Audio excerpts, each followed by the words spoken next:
سلام دوستان، شبتون بخیر.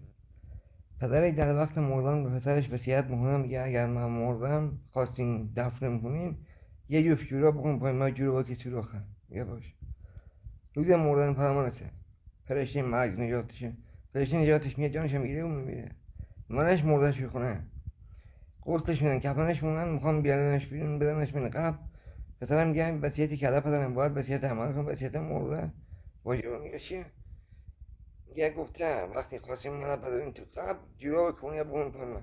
یعنی نمیشه، این خیلی قانون اصلا قانون مسلمان این نیستش که لخت را بری فلان قانون یکشون دعوا بالا میگیره. درم مرداشو کنم میگه بیرون، یه پیرمرد یه نامه دست پسرم میگه چیه؟ میگه نامه پدرتم میخوام. پسرم میخوام میگه پسر جان دیدی خب با همه ثروتم تو با همه زور و مکنت نانستی یه جوراب بکنه پای من که من با جوراب اینجا برم لخت با بریم. فکر کن نونی که میخوای درست کنی بزنم و از کجا میخوای بیا. من لخ رفتم تو هم لخ میاد.